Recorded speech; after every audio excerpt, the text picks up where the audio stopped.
Welcome back. Last week, we dug into part one of the Serendipitous Rebel pivot, which is the most recent pivot Wendy and I made here in our coaching business at Serendipitous Rebel. We wanted to take you behind the scenes of the conversation that led us to our most recent pivot and how it helped refocus and reshift our branding, how we looked at our business, how we approach our business, how we show up in our business, and all of the conversations that came out of that. So without further ado, here is part two. But if you haven't checked out part one, you're going to want to pause this and go back and check it out. So without further ado, welcome to this week's episode of the Serendipitous Rebel podcast.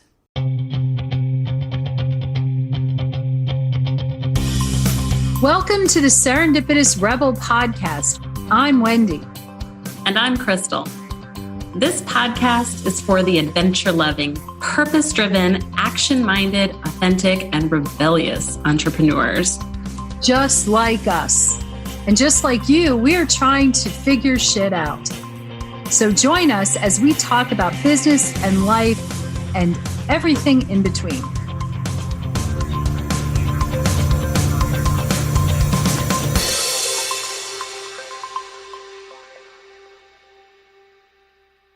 And it's interesting. One of the things that we also talked about in terms of, I think it sort of became a side, like a sidebar to the conversation. But the fact that what does it take to show up every day is confidence. Yeah. But one of the things that it takes to actually even go down this path to begin with, to even dig into your purpose and dig into becoming an entrepreneur and having flexibility and earning money, is the whole concept of you need confidence, and you really need, maybe it's even just an initial dose of chutzpah. You get the best words. But yeah, an initial push. And that we've found that, a lot of entrepreneurs look and see entrepreneur wannabes, or, who truly want this lifestyle, this flexible, being of a lifestyle entrepreneur, but see, I think that this says it's easy, or this says it'll be inexpensive to make money, and this will be, and I guess I'm interjecting two separate topics here, but I think that my mind is working faster than my mouth right now. That's the story of my life. Scary. But the whole thing is that it's sort of like a chicken before the egg kind of thing, where you need a certain amount of confidence to get moving, and to get moving in the right way. And the flip side of that is, as you move along, you build confidence, and you build more and more confidence, because but I really think if you're solid in your purpose, why do I get up in the morning? Why is it that I want to make money? Why? And at the same time, really dig into either the skills you have or the skills that you can attain. And in this day and age, if someone wants to have a successful career as a Google Analytics specialist and work from home, you can do that. It's not super difficult, and if that's your thing, and it's not super expensive on the other end. So there are so many different opportunities that, and it's interesting. We talk about travel, because that's where we both were. And interestingly, we were both event planners, meeting planners before then. So we have this, this travel bug. But I've come to realize that I am much more interested in being able to pay for my own trip that I take with people that I want to travel with, how I want to travel with, whatever that is, and earn money in a different way than to be a travel agent. Yeah, it's the end, not the means. Yeah. It's the end, not the means. And that is very personal to me, and doesn't necessarily mean that it works for others. But, I find it so interesting. And we talk a lot about this, that one of the things that the pandemic brought out was the need to focus in on other skills. Mm-hmm. I had talked about coaching certification programs. I talked about, but I was like, oh, well, when a business dies, you find other ways. And, pandemic did that. So anyway. Well, when we talk about what are the things that force a pivot, one of the things is the universe gives us a sign. And was there a bigger sign than a pandemic? But Yeah. I think what it did in both of our cases was took these things that we had been ideating around because we had talked about doing these things. You had talked about being a coach for as long as I had known you. You had talked about that.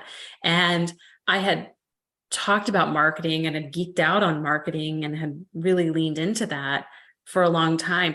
What the universe did for both of us was kind of just move up that timeline a little bit. Yes. And there were other things that took place last year and other conflicts that arose. And I do think conflicts and things like that do kind of give us a little bit of a touch point going, hey, something's wrong here. Hey, this is not right. This is out of alignment. This is not good.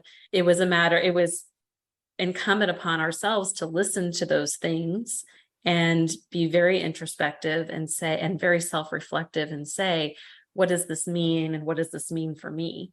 And that is very personal. But for both of us, it meant a purposeful pivot into something else. It was scary and it took a little bit of for me anyway, it was scary and it took confidence and it took for me a little bit of a push from you. Like, hey, go do this, more of this. But it was also, as you start doing these things, I did gain more confidence and it was very freeing. And then I was actually making money and I was, doing the things that I said I always wanted to go do, which then allowed me to do things like, I did do an Alaska cruise with my family this year. We did buy into Disney Vacation Club and I did it with a little bit more confidence because I was doing the things that were going to fuel that. I think that if you are looking at, as an entrepreneur, should I make a pivot? Should I do some things? I do think money should be a big part of that equation. Yes.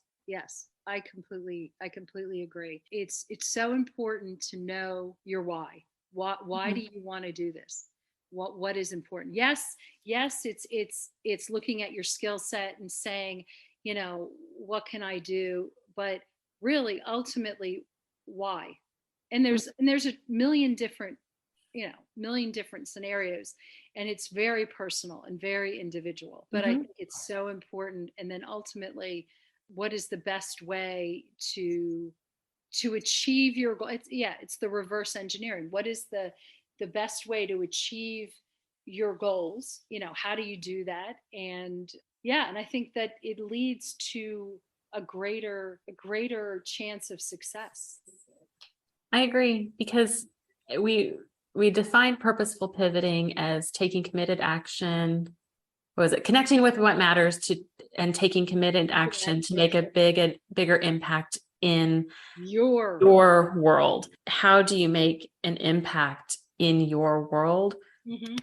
A lot of times, guys, it does take money, because it either takes money to free up your time so that you can do the volunteer or do the other good things, or sometimes it takes you writing a check, to causes or to things that are important to you, or it takes money to do the traveling that you want to do or to live a certain lifestyle. It just takes money. And acknowledging that is a very scary thing. Like you said, it's a very vulnerable thing, but it's a very freeing thing to really realize that at the same time too.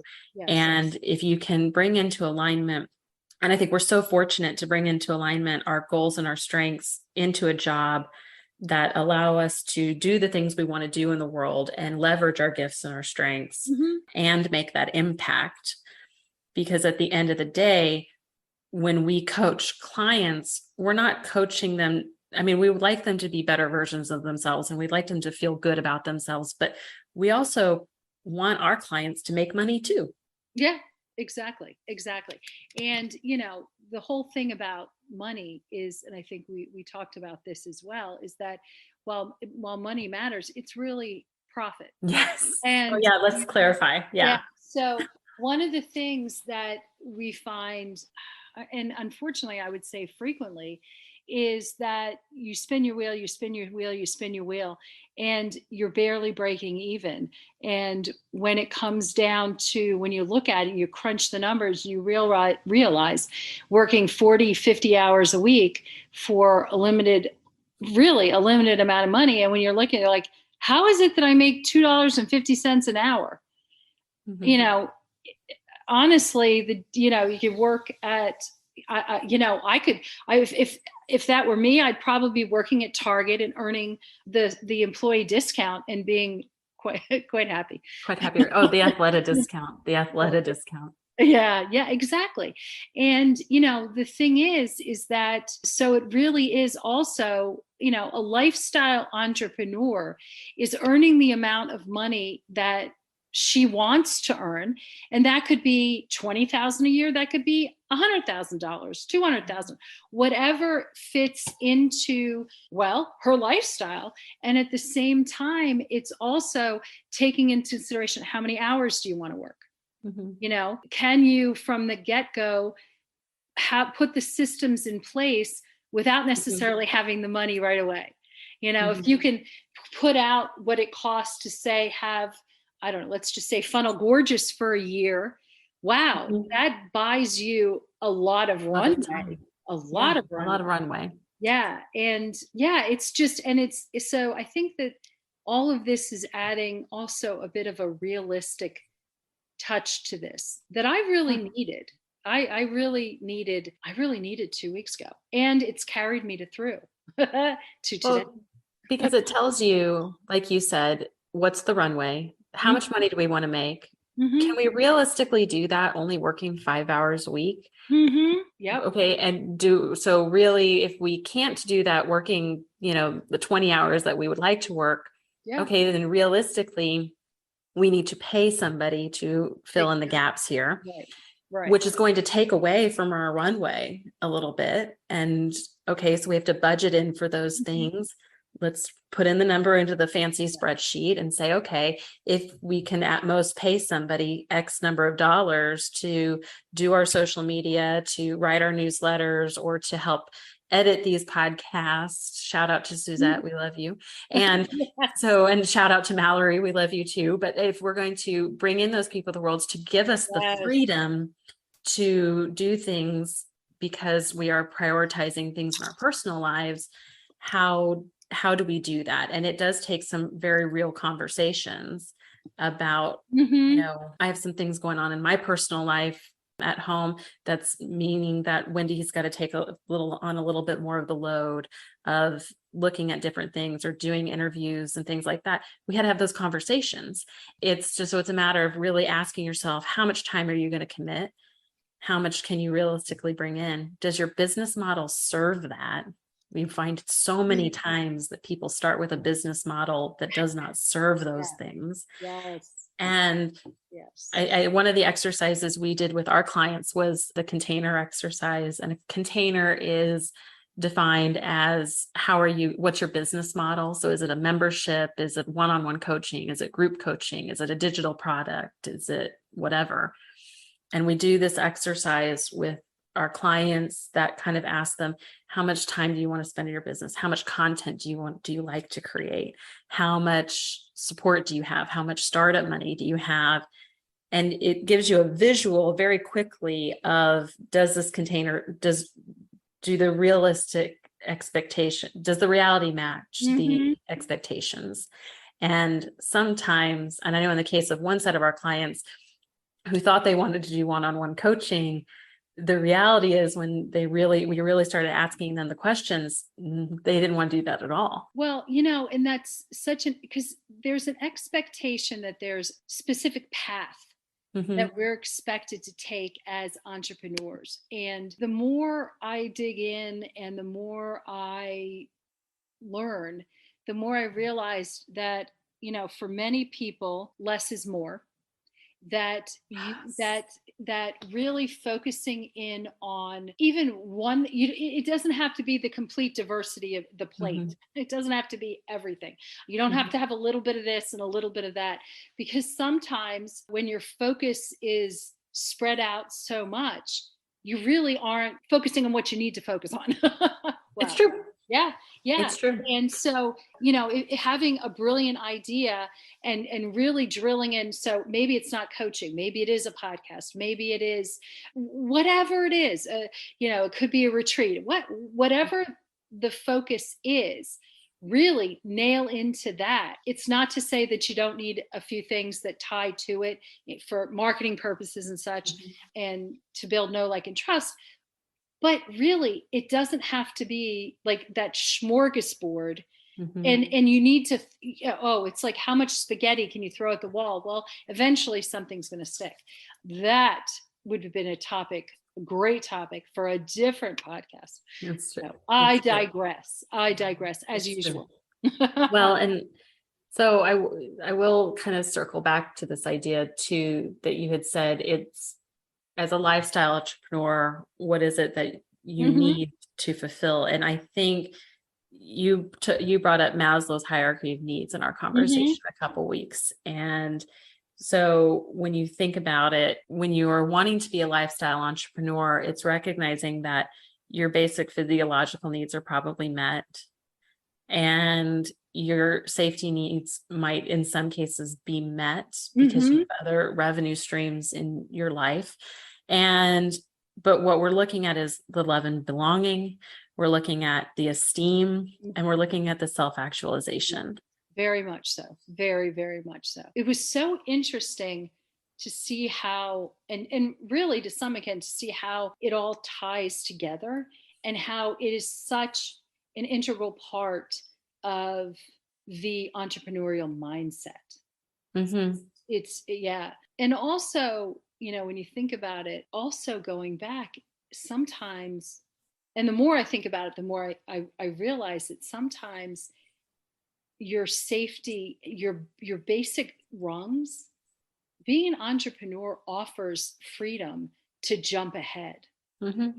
It does give you that, if you have concerns about safety, or you have about just your basic needs. I always want to have a roof over my head. I think to some extent we take that for granted. Yeah. Or, you and I interestingly talked about also, and hopefully, I don't know if our husbands actually will ever listen to this, but the fact that we like our independence, I'm going to speak for you and I apologize, but we like our independence, and it gives us, we stay married to our husbands because we want to, not because we have to.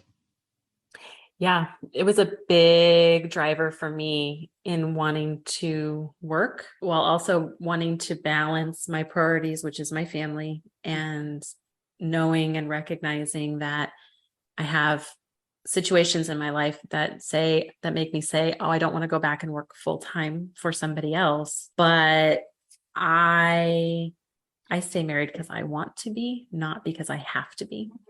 I have skills that I have gained in entrepreneurship that I could leverage to either go work for someone else or to scale what I do now and work a lot more if I had to. So if something happened to our marriage, or the more likely thing being, not likely that it's going to have, something's going to happen to him. I did not mean to put that into the universe, but like, I'm just saying that more likely something would happen to him before something would happen to my marriage. But anyway, but, if something did happen to him and I needed to be financially independent, I could do that. I know I could do that. So I don't stay married because I feel stuck or because I am not sure how I would survive without him. I'm very appreciative of what he provides for this family, but I work because I want to make a little money on my own. I like to sharpen my skills, and I like to have skin in the game. I like working with you because of the camaraderie that we have. It's really fun. And I value our friendship and our relationship. But I I work because of my ego a little bit, and I work because of my own little a bit of self-worth that Mhm. is driven and tied up into this. And it's a little bit of that self-actualization and that desire, like you had said at the very beginning, to not Mhm. be invisible Yeah. and to be seen in Mhm. my own right as having value and skills here that I can contribute. Yeah. And I know that Craig has said this, Brandon has said this. Sometimes he's listened to our conversations because I will be voxing with you in the background. Yes. And he's like, wow, you guys are like really smart. But they're like not in a, but it sounds more condescending than it is, but it's like he's very impressed with us, to be Well, honest, of yeah. like, you guys have like real points here and very like Mhm. Yes. driven things that you guys talk about. And I'm like, well, yeah, like these are just like normal Tuesday conversations Yeah, with Wendy. exactly. Well, yeah. But And that's exactly right. Because Craig, and I guess in Craig's case, he's been privy to conversations that are not actually that are the two-way conversations because we're mhm, driving. mhm, Yeah, and he routinely comments, you really, and he actually says, you really have a good time with this. And when he means by that is it's intellectually challenging. mhm, This is stuff, that does light a fire. Yeah. mhm. And that's really and I think that's very important. Very important. Yeah. And so, when we were talking about this 2 weeks ago, so all that self actualization is important. We can't keep doing this at Serendipitous Rebel if it's not making money, though. I No. mean, otherwise, No. we would just have a podcast for a very low dollar amount a month and we would just play and have fun, which, Yeah. may happen one day. But as so far as we have people like Suzette and Mallory to pay, so long as we would like to keep paying ourselves. And so long as we have Mhm. all this other overhead of Funnel Gorges, which is, tremendously fun to play in, but it is a tool that costs Mhm. money. Yes. And to pay those bills, I have to bring money in. And to continue to do all those things, money has to be a priority for it. So we keep we keep that very focused and very top of mind now.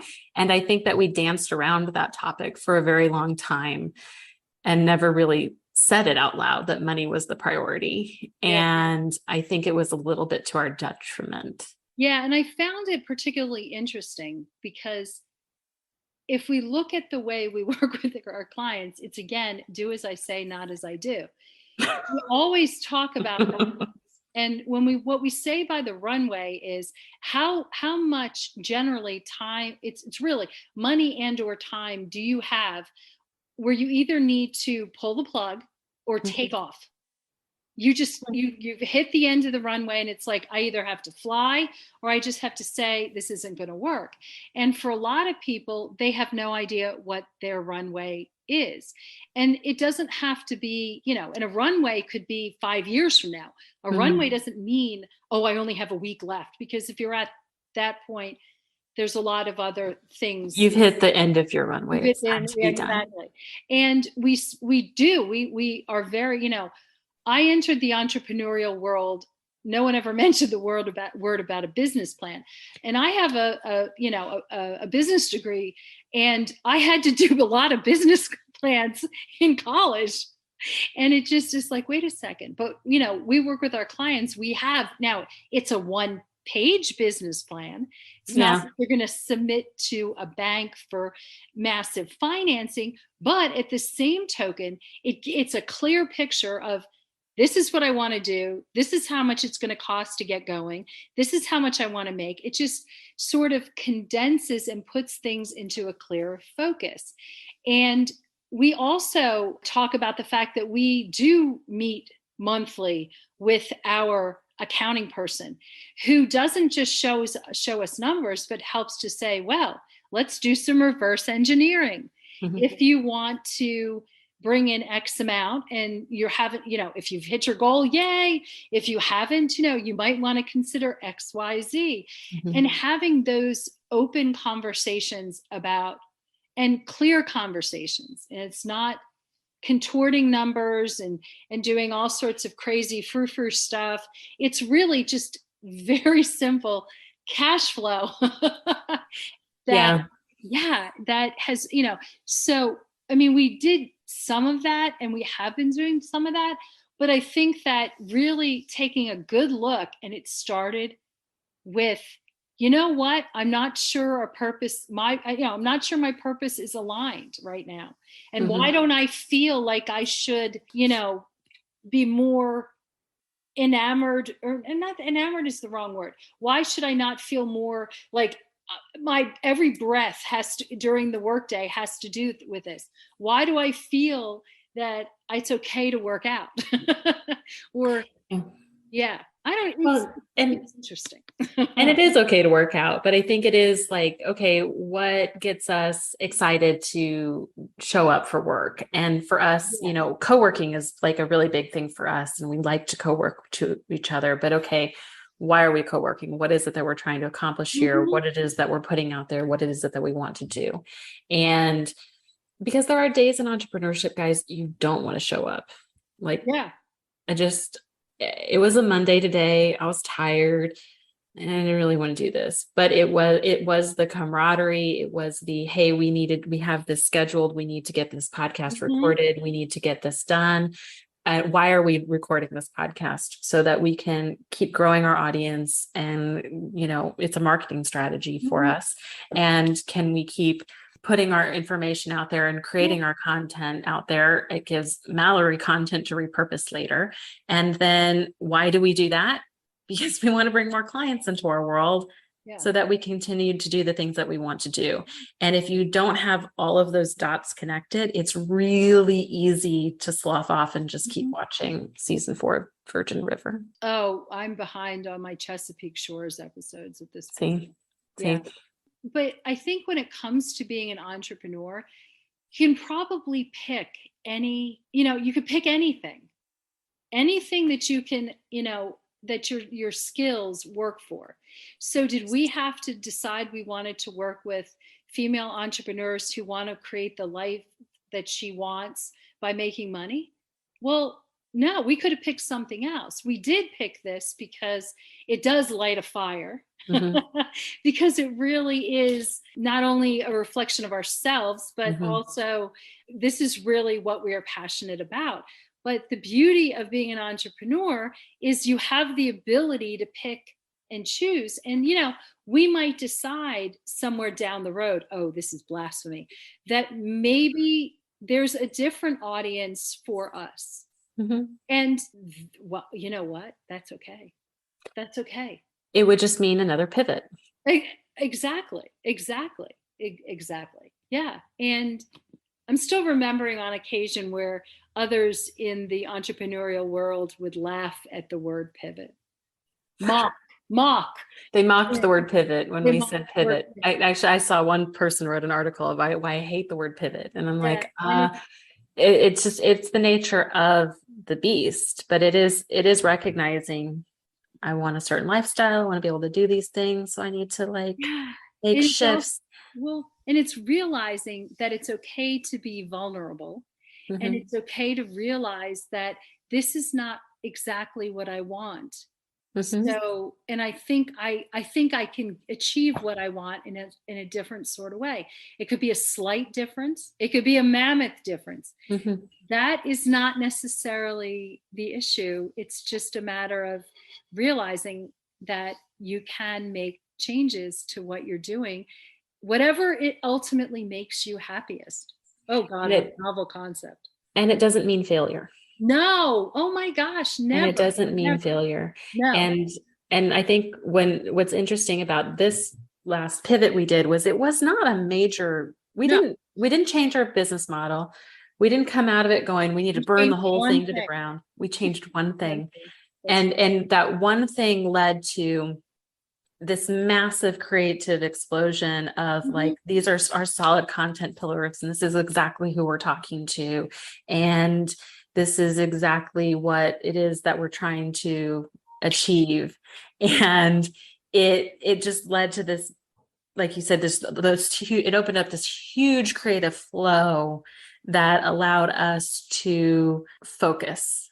And when we had that focus, it then freed up a ton of time.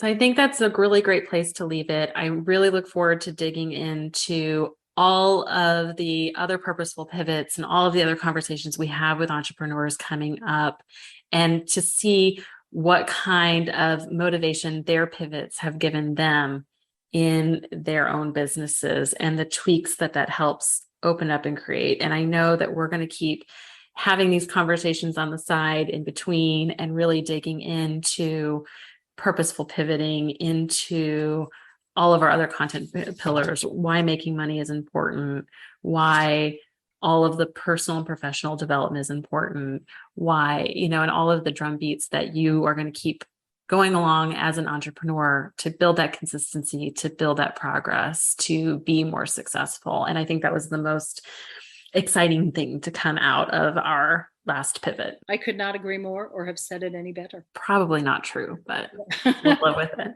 All right, guys. And until next week, we will be back with our Purposeful Pivoting interview series. Be sure to hit subscribe, and we will see you guys next time. Bye. Bye.